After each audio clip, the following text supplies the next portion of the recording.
This is Robert Mardlacci, the MindShare Learning Report, and welcome to MindShareTV's special podcast here from the show floor live at FETC New Orleans. And I'm honored to have join me Tom Whitby, the founder of EdChat podcast. He's a blogger, he's a keynoter, a lifetime educator. And here we are, Tom. Thank you for joining me today here at FETC in New Orleans. Wow, what a time it's been the last couple of years for innovation in education. Yeah, well, things are really starting to open up now after the pandemic. Everybody was clobbered for the last 2 years, but you can feel the energy here at the show. People are just ready to get back and get things going again. Now, talk to me about your podcast that you mentioned.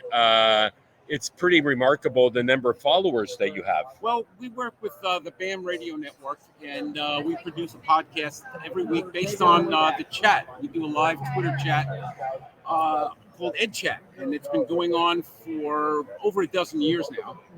And when we first started out, we used to trend on Twitter.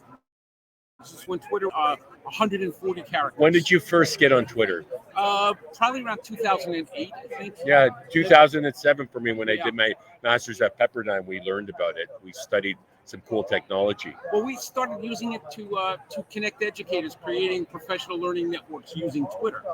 And when we did that, we opened up an education chat called EdChat. And it was successful because it was consistent. We had it scheduled at a specific time. It's still going on at the same time, Tuesday at 7 p.m. Eastern time. Now, what we had to do, we found out, I learned about time zones because I was unaware of time zones before that. But we were contacted by educators in Europe and educators in Asia who wanted to do something else because that time was not appropriate for them. They either had to stay up late or get up early. So, amazing. So we actually started a second Ed Chat at noon time. So we're doing 2 Ed Chats a week for about 5 or 6 years. Amazing. Well, we've been podcasting for 16 years now, and MindShareTV is a pandemic pivot, if you will, and we're so pleased to have you on the show. And let's talk about some of the emerging trends in education for 2023.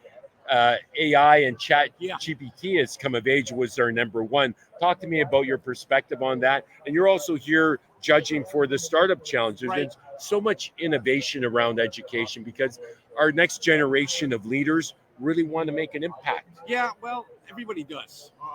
That's what they've wanted to do for years. But the question is how to go about doing that. And the whole idea of chat GPT, I think, is shaking people up.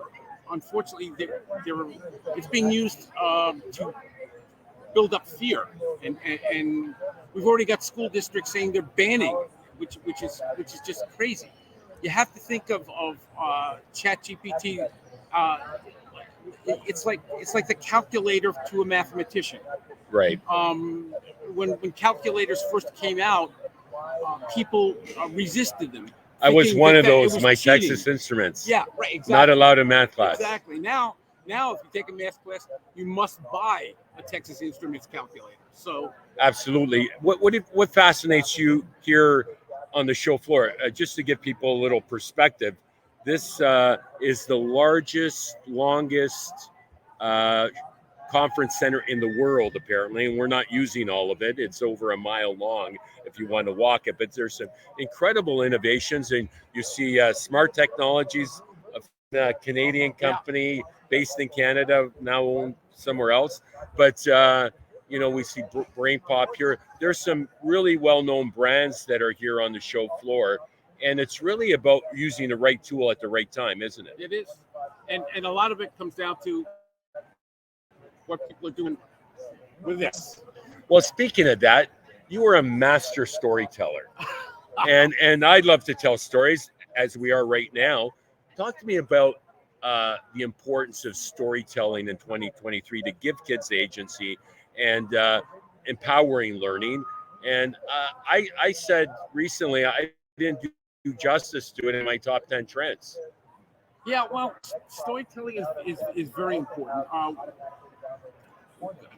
The thing is, teachers can use storytelling to pretty much design a lesson around anything that they wanted to design a lesson around. And we talk about teacher autonomy, the idea that a teacher has the ability and the training to create educational lessons, and they have to be given the liberty to do that from more places. Getting a curriculum out of a box is not the same as working with a real story that you can use, knowing your students in a personal way, those personal relationships. It's the relationships in education that actually promote learning. Absolutely. Talk to me about some of the technologies that interest you, that you've seen. Anything new and exciting, or any innovations from some of the existing companies that are really making an impact?